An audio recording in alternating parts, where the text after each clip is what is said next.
सभी भक्तात्माओं से रिक्वेस्ट है, आप इतनी दूर से आए हो, अपने उद्देश्य को याद रखो, यहां आए किस लिए हो। ये परमात्मा की वचन दास एज ए स्पीकर बोल रहा है। आदेश परमात्मा का चल रहा होता है, और जो आत्मा अपने परमात्मा के आदेश को ध्यान से नहीं सुनता है उसको अपराधी बताया है। सत्संग के मां बैठकर कोई बात चलावे और उस अपराधी आत्मा को 3 लोग नहीं ठोर। तो इसलिए सत्संग को बहुत महत्व देना चाहिए आपने, और ध्यान से एकाग्रचित से एक एक बात सुननी चाहिए। सौभाग्य आपका, और परमात्मा ने अपनी कृपा कर रखिएगा आपको। ऐसे घोर कलयुग में किसी भी प्राणी को एक पल की चैन नहीं, एक पल की फुर्सत नहीं, समय नहीं उसके पास। सारा दिन तो एक रोटी के लिए धक्के खाता भटकता है। सपने भी उसी के आते हैं, कल उसका देना है, उसका लेना है, ये करना है, वो करना है, और करना भगवान ने, होना वही जो उसकी किस्मत में। तो ये उसको याद भी हो तो भी वो उस पर रुक नहीं सकता, क्योंकि उसको सहारा भगवान का साथ चाहिए। तो इसलिए पुण्यात्माओं, आप आम आत्मा नहीं हो, आप परमात्मा के वो विशेष हीरे और मोती लाल हो जिनके लिए वो भटक रहा है। गोता मारूं स्वर्ग में, जा बैठूं पाताल, गरीब दास ढूंढता फिरूं हीरे मोती लाल। 100 छल छिद्र में करूं अपने जन के काज, अरडक से पूजो मार दूं मैं नरसिंह धर के साज। तो परमात्मा कहते अपनी प्यारी आत्माओं के लिए ना जाने मैं के कारण बनाता हूं, उनको सत भक्ति पर लगाने के लिए, सच्चा ज्ञान समझाने के लिए, और उस परमात्मा के प्रयत्न को आप सफल करो, अपना कल्याण करवाओ। मात पिता मिल जाएंगे 184 माही, सतगुरु सेवा और ये भक्ति भाई फेर मिलन की नाही। जिस भी शरीर में आप जाओगे, पशु के शरीर को प्राप्त करोगे, वहां भी आपको फादर मदर मिल जाएंगे। आप गधे की योनि पाओगे, उसमें भी माता पिता मिल जाएंगे। और मनुष्य जीवन भी प्राप्त करोगे, कभी माता पिता फिर भी मिल जाएंगे। लेकिन सतगुरु सेवा और बंदगी भाई फेर मिलन की ना। सतगुरु मिले नहीं, और सतगुरु मिले तो या सेवा मिले। नकली सतगुरुओं के यहां अगर सेवा भी करते हो वो यूजलेस है। तो आज परमात्मा ने आप पर नारी कृपा कर रखी है कि आपको सतगुरु मिले, मानुष जीवन मिला। इसलिए परमात्मा के इस ज्ञान को आधार बनाकर अपना जीवन सफर तय करो। अपना आत्माओं, परमात्मा प्रत्येक युग में आते हैं और अपनी महिमा आप ही बताते हैं। परमात्मा की महिमा दूसरा कौन बता सकता है। हमारी बुद्धि पर पत्थर पड़ गए थे, हम सोचा करते ये संत परमात्मा की महिमा बतावेगा, ये बतावेगा। अरे भगवान की महिमा भगवान ही बता सकता है, अपने द्वारा रची हुई सृष्टि को स्वयं ही बता सकता है। एक ऋषि के बता सके भगवान के द्वारा रची सृष्टि को। अब एक पुत्र अपने पिता की उत्पत्ति कैसे बता सकता है, दादाजी बता सकता है। तो ऋषि तो इस काल के पुत्र, ब्रह्म के सरपुरुष के, और सबका दादा कबीर परमात्मा सत्य पुरुष। तो उस दादाजी ने आकर हमें बताया है, जो सबका दादा है, सबका बाबा है। गुरु नानक जी ने तो यहां तक कहा है, अगर कोई बाबा कहने का अधिकारी है तो कबीर है। ये समुद्र की साखियों में प्रमाण है। अगर कोई बाबा कहलाने का अधिकारी है तो कबीर साहब है। आलम बड़ा कबीर।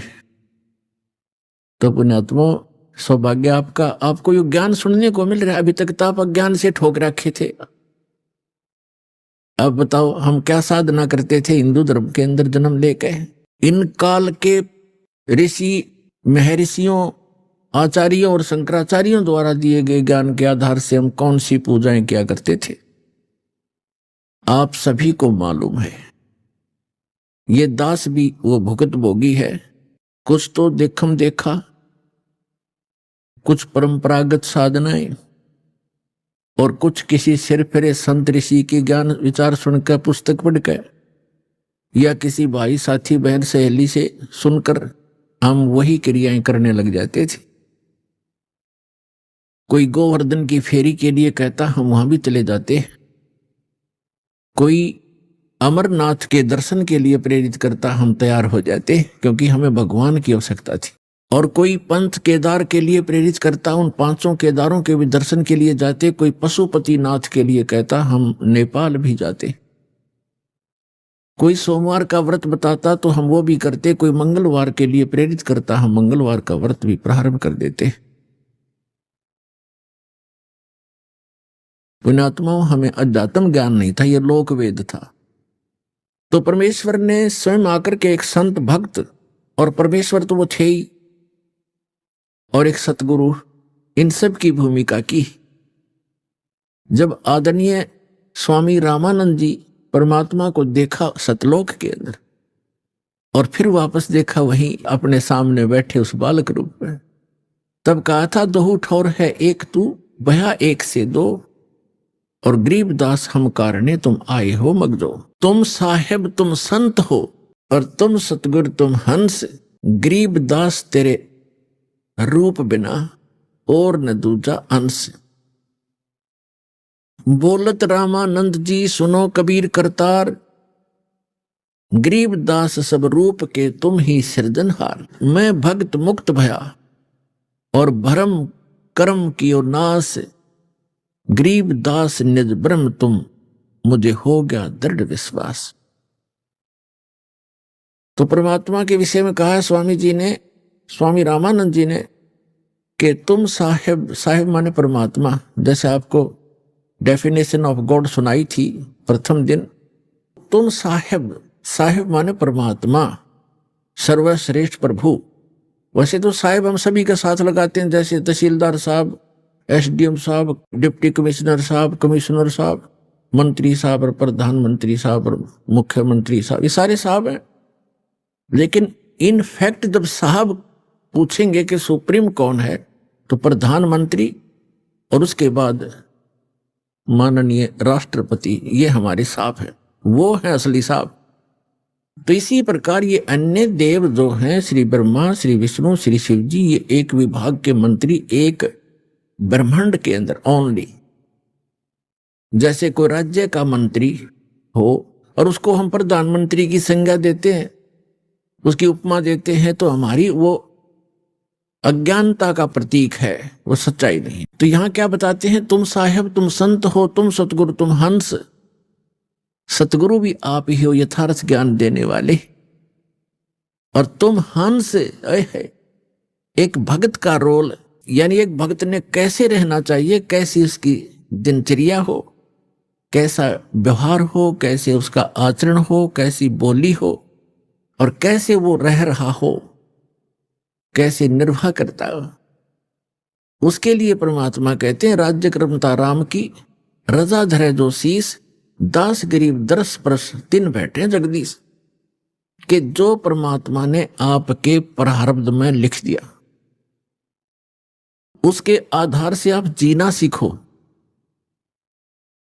प्रारब्ध का मतलब है कि जैसे आप जी को कोई अच्छे घर में, अच्छा घर हम मानते हैं जिसका घना धन हो, कोई अच्छी पोस्ट हो उसकी, ठीक है, आपके संस्कारवश आपका कहीं ऐसा जन्म है, तो ये ना भूलना चाहिए कि आप चाहे कितने धनी व्यक्ति या कितने ही मंत्री प्रधानमंत्री के घर जन्म आपका, आपको उतना ही स्थान चाहिएगा सोने और घूमने फिरने और क्रिया करने के लिए, जितना एक निर्धन जहां गुजारा कर रहा है।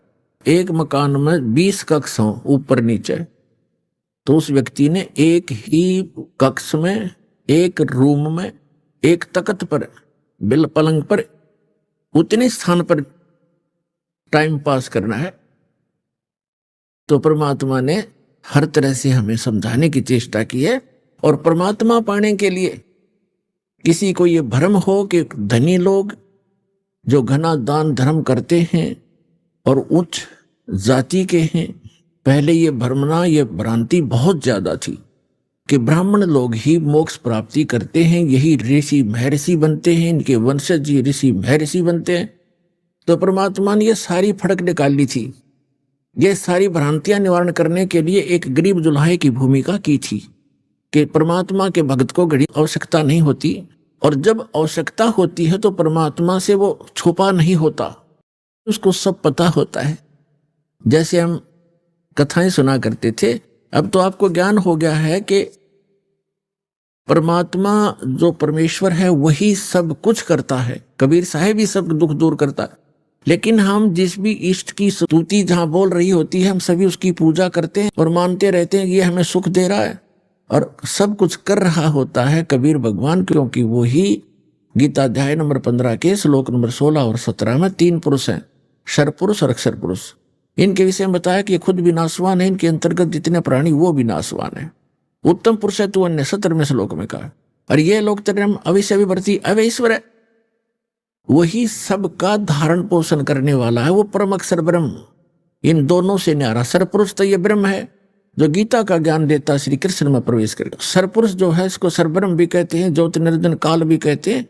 ये केवल 21 ब्रह्मांड का स्वामी, और अक्षर पुरुष 7 संग ब्रह्मांड का स्वामी है। और परम अक्षर ब्रह्म गीता अध्याय नंबर 8 के श्लोक नंबर 1 के उत्तर में अर्जुन को गीता ज्ञानदाता कहता है कि वो परम अक्षर ब्रह्म है, वो तत्ब्रह्म जो गीता ज्ञानदाता से अन्य और सुप्रीम गॉड है, कंप्लीट गॉड है। तो गीता अध्याय नंबर 15 के श्लोक नंबर 17 में कहा कि उत्तम पुरुष तू अन्य परमात्मा इति उदाहरत है, और ये लोग तेरे आविश्य विभर्ती अवैश्वर है, वो तीनों लोगों में प्रवेश करके सबका धारण पोषण करता है, इंक्लूडिंग ब्रह्मा विष्णु महेश की भी वही आपत्ति निवारण करता है। जैसा कि आपको कल बताया था कि समुद्र पर जो पुल नहीं बन रहा था वो परमात्मा आए थे, क्योंकि वो भी उनके बच्चे हैं। चींटी से लेकर हाथी तक, रंग से लेकर राजा तक, देव से लेकर महादेव तक, निरंजन और दुर्गा तक उसी के बच्चे हैं। अपने बच्चों को वही संभालता है। अब जो दास आज प्रसंग सुना रहा है आपको, अब हम भगवान से मांगते हैं धन, और परमात्मा बने थे कति निर्धन, जुल्हा कपड़ा बनकर अपना टाइम पास करते थे। वो हमें परमात्मा पर विश्वास करना सिखाने के लिए ये भूमिका कर रहे थे। यदि आप मुझ पर ऐसा विश्वास करोगे मेरे वचनों पर, तो मैं तुम्हारा हर समय साथ दूंगा। जो जन मेरी शरण है ताका हूं मैं दास, और गेल गेल लाग्या फिरूं जब तक धरती आकाश। कहते पीछे पीछे फिरता, जो बच्चा गऊ की नजर में यूं साईं को संत, वो भक्तों के पीछे फिरे भगत वत्सल भगवंत।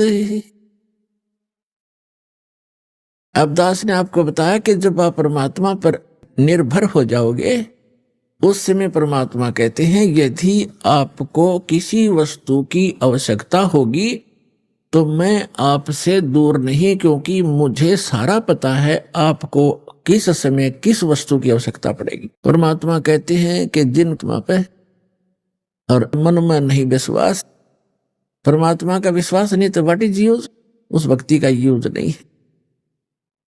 अब हम जैसे पुरानी कुछ अपनी कथाएं थी उनमें से साथ लेते हैं, वो भी भ्रमित ज्ञान था, उसको सुचारू करते हैं। अब जैसे एक नरसी नाम के सेठ थे, मेहता थे, और वो बड़े धनवान थे। 56 करोड़ की संपत्ति थी उनके पास, 56 करोड़ की संपत्ति, आज से लगभग 500-600 वर्ष पहले। और कंजूस इतना था कि चवन्नी खर्च नहीं करे, दान भी करना भूल गया। और ये माया जब बढ़ जाती है ये इंसान को दबा लेती है। परमात्मा कहते हैं इस माया को अपने ऊपर ना रखो, इसके ऊपर रहो। मोटरसाइकिल को सिर पे नहीं उठाना चाहिए, उसके ऊपर बैठकर चलना चाहिए। वो मोटरसाइकिल को सिर पर रखे हुए था, तो वह उसकी मूर्खता थी। परमात्मा ने उस दलदल से उस प्यारी आत्मा को निकालना था। और नरसिंह जी श्री कृष्ण जी के परम भक्त थे और दान करना बिल्कुल छोड़ दिया था। 56 करोड़ उसकी संपत्ति थी और साथ में उसकी हुंडी चलती थी। हुंडी माने जैसे आजकल बैंक हैं और बैंकों में ड्राफ्ट बनाए जाते हैं। यहां बैंक में पैसा जमा करा दो, जिसके नाम ड्राफ्ट हो वही ड्राफ्ट को कैश करेगा। उसको चाहे रास्ते में कोई छीन भी ले, उसके साइन के बिना वो कैश नहीं करेगा, वो होगा ही नहीं कैश। तो इसलिए वो पैसे साथ ना ले जा करके ड्राफ्ट ले जाते, कागज सा होता है, चेक सा, और अगले बैंक में उसको जमा कर दिया जाता है। फिर वो वेरीफाई करके उसको कैश करते हैं। ऐसे हुंडी होती थी।